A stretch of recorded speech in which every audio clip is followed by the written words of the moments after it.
Hours of footage shot by them, and that had to be encapsulated into a 40-minute film. Now that is a superhuman effort, and I think that itself deserves an Oscar, which is wonderful. But you know what I loved is this delicate footage of the forest and nature. It looked as though you were truly trying to capture the soul of the animals and the people who were living there. So in that aspect, the journey of the Elephant Whisperers, and you as director and cinematographer, the steps that you consciously took to make us feel we're part of Bomman-Bellie, Raghu, Ammu's world. Having grown up in the same space, I experienced the beauty that the place had to offer right from a very young age. And that's something that I really wanted to showcase to the world. I wanted people to immerse into their life and to be able to experience all the different animals that were around. And in fact, we would actually head out, and I think Krish, who's here in the audience right there, he was on this journey from the very beginning, and we would head out and go out at 4 a.m. in the morning, and we'd head off into the forest. We'd try to record in the most beautiful light, and that's how it all evolved. We would spend lots of hours out in the wilderness and capturing the beauty of the place. I think it's really important to showcase a place in all its beauty, and we had that right where we were in this documentary. Lovely. Monica, debut director, amazing. And I want to laud you and Team Netflix. Every time I give you a direct compliment, you always shrug it off and say it's the team. You don't like being self-laudatory, which is why we love you so much. But really, the fact that here's a girl, directorial debut, wins an Oscar, what does this mean for young creators? And what the Elephant Whisperers has done in terms of empowering young creators. And that's really what you set out to do at Netflix India, didn't you? Yeah, I think it's just so amazing to see Kartiki being, in her first film as a director, and, having producers also who are a part of the journey. And for us at Netflix, it really matters to, find the raw talent which is out there, all the creators who are just bubbling with stories to come to Netflix like Kartiki did. And, really, wanting to tell the stories in the most courageous, the most honest way, and stories that can actually reach out, have universal appeal. And I think for me, personally, the fact that all of us as execs at Netflix are huge fans of storytelling, I think that is what we eat, sleep, breathe. Guneet and Achin know that. We have 100 conversations around that all the time, and with all our partners and creators. I think it's just something that runs deep at Netflix, which is respect for stories, storytellers. And I think we would not be the service that we are if it were not for first-time storytellers like Kartiki, or seasoned storytellers who find that one story that can, just go big and, go all over the world. But I think fundamentally it is about the stories and the people who have the vision, passion, bring it together. We are there to be as strong, creative enablers and to make their journey and their vision come to life. And all my friends from the media will agree when I say this, that it's wrong to be judgmental when people run after the masses, the larger stories, the low-hanging fruit, because that is a way of life that some producers have chosen for themselves. And it's wrong of us to judge them. But at the other end of the spectrum, you look at somebody like Guneet Monga, you look at Sikya, and you see that it's not just about the low-hanging fruit and running after the masses, it's also about the underrated stories. And instinctively, Guneet, I always feel that you go after the underrated stories. Is that a conscious choice? I honestly feel very spiritual about my work. Sikya means keep learning, keep growing. Seekh se Sikya bana.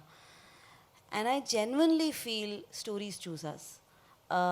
Be it Lunchbox, be it Paglet, be it Period End of Sentence, be it Elephant Whisperers. I feel like stories choose us, and to show up with integrity and honesty every day is the job that we do. And everybody at Sikya and the beautiful and we are empowered by Netflix, you know. And we have a deep relationship, you know. And I think um, it's deeply intuitive and instinctive to fall in love with the story, and we work in long format. It takes years for a story to come to life, and to show up every day with all your honesty is all we can do. And awards, rewards may follow, may not follow. This is epic that happened in our journey as filmmakers, but really, I think at Sikya, as filmmakers, we are in service of the story and the filmmaker. Lovely, lovely. That's a spiritual answer. It's wonderful. Achin, you know, I see natural history filmmakers talk about this all the time. The complexities of shooting with nature, the complexities of shooting with wildlife.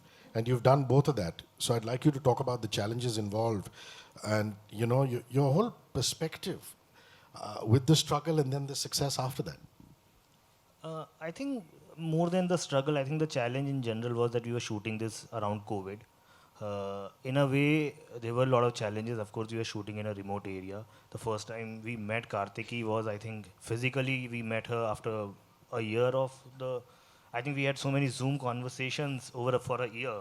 The fact that we were dealing and we were operating in a time when the world was so negative, I think the story gave us a lot of hope. The first time we saw some footage, we have never seen something like that.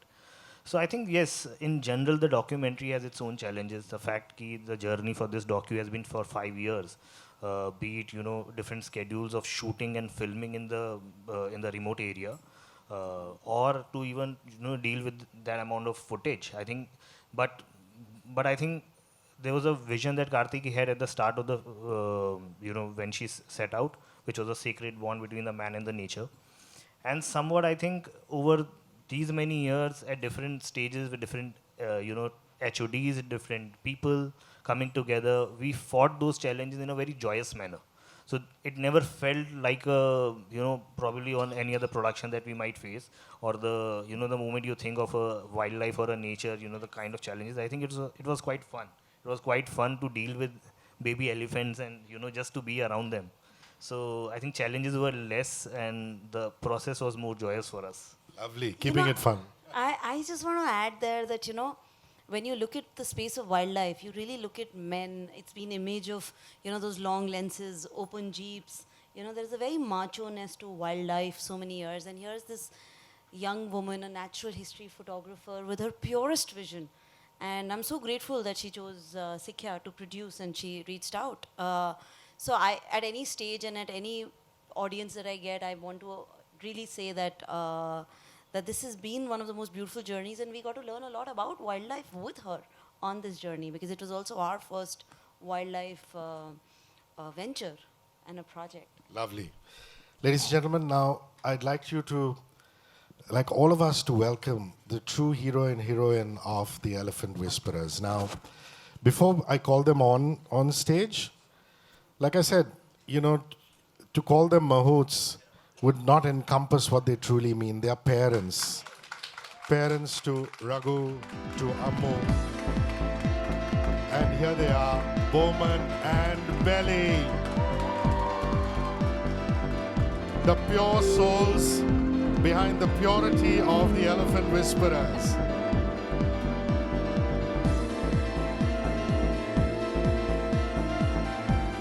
Thank you, Bomman. Thank you, Bellie. Their heart is like an ocean.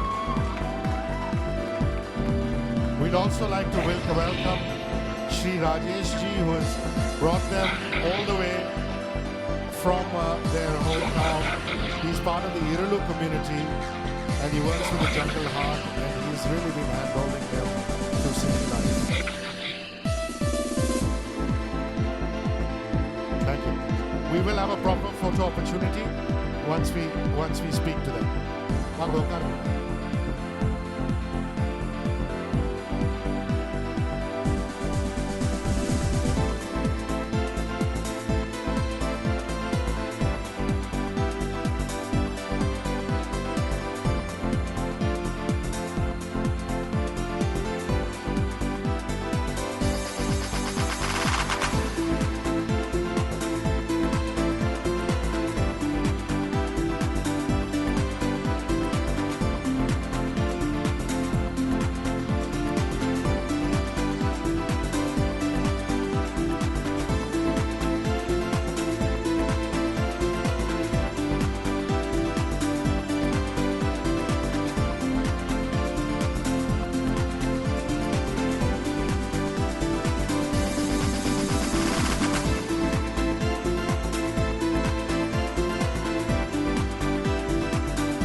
So my question is, at which point did you decide to take the film to Guneet and Netflix?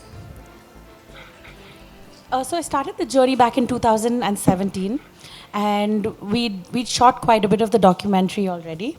And at that point, I realized that this was such a special story to tell. And I think one of the core ideas was that I think one of the main core messages that I wanted to share this with the world. So that's when I reached out to Netflix and Alok Devi-chan in specific, and he's just amazing. And at that point, he just watched the small little promo that we had, and he fell in love with the story, and that was the beginning. Soon after, we had Sikya and Guneet come on board, and Achin, and that's how the story all began. This happened in around May of 2020. So, welcome. Yes, sir. Go ahead. Go my ahead. question- Just one moment, ma'am. Yeah, He raised his hand right at the beginning. Yes. Yes, 100%. I think this does, and I hope that it paves the way for all people looking out to start out with small stories, and also small documentaries that don't have large budgets, because this is my debut film, and my background, I used to be a sales girl at Fab India. I worked in a gym, and I was in advertising for a couple of years, and here I am today. So I think I really hope this allows a whole generation of people who just stepping out in the world and showcasing the diversity that India has as local documentarians. I think that's really important, that we go out and share the beauty of our country with the outside world. I think the coming of Netflix in India in such a big way has supported a lot of documentaries as a format, and made Indian audiences used to watching and appreciating documentaries. It's definitely a large platform like Netflix that is empowering storytellers, and that definitely allows more documentaries to happen as a format and to be celebrated in the biggest way. I hope this win will encourage a lot of young filmmakers, first-time filmmakers, and a lot of documentaries to get made and taken up more and more. I think India is definitely having a moment from last year, winning Cannes, Sundance. As documentarians, there are so amazing documentarians. I think Oscar is a huge honor. But I think it would not have been possible without a platform like Netflix empowering filmmakers for this format. Thank you for your patience, ma'am. Yeah, go ahead. Hi, this is Akriti here from Absolute India News. My question is for all of you. First of all, congratulations for the win. And I want to know, how was that moment like? Like the first reaction when you guys were announced as the winner at the Oscars? It was actually really surreal, I think, at the moment. I replayed it in my head a couple of times because I was thinking of all the other documentaries that it could have been. But then I realized it was us, and it was Bomman-Bellie, our elephants, and us up there. So we didn't waste any time hugging each other. I half held on to Guneet, but then I realized we had to run to the stage because the clock was ticking. That's what I was doing. And it was more of, okay, we need to go speak now. And I think that was the time that we had to speak to the world about our messages. So, yes. Hi, I am Akshay from INS Newswire. My question is for Monica. Netflix has been on a roll currently. I mean, there's stellar content coming up. There's Monica, which is my recent favorite, Monica, my darling, and of course we have the Oscar winner. How would the upcoming slate look like for Netflix, and what all content we'll get to see in times to come?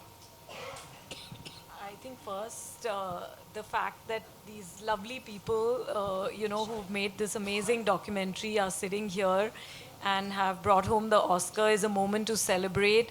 And I think I also want to say that all the creators, all the storytellers, filmmakers that we are working with, I think the rest of the year brings some amazing stories in all genres, from series to films to documentaries to reality shows. And I think for us at Netflix, for the entire team at Netflix India, the effort is to really keep entertaining audiences, to make them see a different perspective on things, to really enjoy, like Rishi said earlier in the, sort of afternoon, that at the end of the day, you come back home, you kick your shoes off, and you want to see something which just takes your mind off what you've been struggling with. Just enjoy, probably cry a little, laugh a little. I think that's what we've planned. And you're going to see amazing stories being belted out week on week. And really, thank you to all the creators who make Netflix what it is, and to everyone who's a part of that journey. Yes, ma'am, you can go ahead. Hi, good evening. Firstly, I'd like to congratulate the team Elephant Whisperers for the big win. My question is to the three lovely ladies. For the longest time, the industry has been having this conversation that we like to see more women behind the camera. How hopeful are you that the Oscar win is going to propel the direction further for more women to be seen behind the camera in the writing team, in the production team, in the directorial team?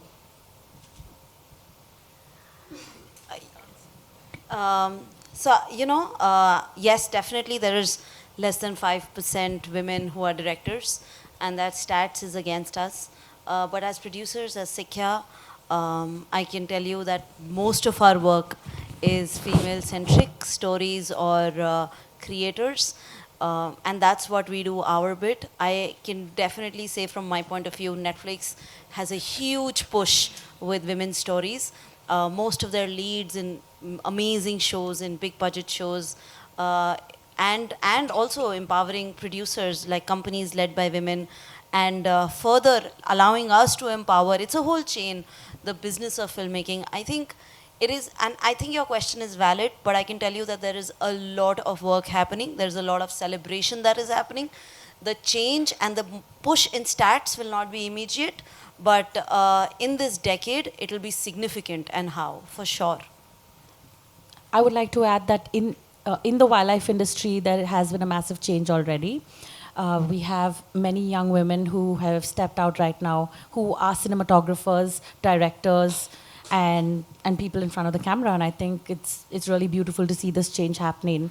And in the coming years ahead, we're going to have a very strong woman force in the wildlife industry in India. You know, I'm going to step in here because nobody's asked Achin a question. Yeah, sorry, Rishi, can I Sorry. just Yeah, quickly please. add to this? From a Netflix perspective, I would just say that we take this very, very seriously, very responsibly. That's why we have 50% of execs as women. Women are one half of the world. And there is no reason why we should not be represented, stories be told. So I think like Guneet and Kartiki said, and I'm sure Achin and Rishi will agree, that it is a more fairer representation when we have more women telling stories of women, by the women, for women, and for the men, I think. And there are so many men out there who also want the same. So I think it's a journey, like Guneet said. We are all on it. And as members of the media, actually, it'll be amazing. I can see so many women journalists here. So I think it's amazing. More power to all of us. And more power to fairer storytelling and representation. Yeah, Achin, being surrounded by women at Sikhya. Talk about how empowering that is. I think not just at Sikhya, I think in general on a film set, or even while dealing with Netflix, while talking, I was just wondering, I think most of my conversation while dealing with this platform or a studio is with the females.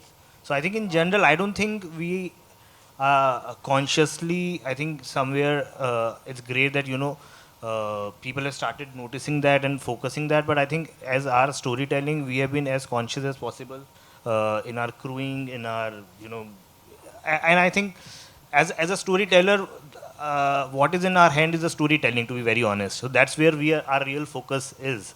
I mean, at Sikhya, what we are doing is telling a lot of those stories, developing a lot of those stories. I think yes, but behind the camera stats is true, and something I think I've seen that change in the last 15 years, and hopefully next decade, the change will be more drastic. Rishikesh, Yeah. hi. Hi. I have a question for Achin. Achin, what does it take to make a film ready for Oscar?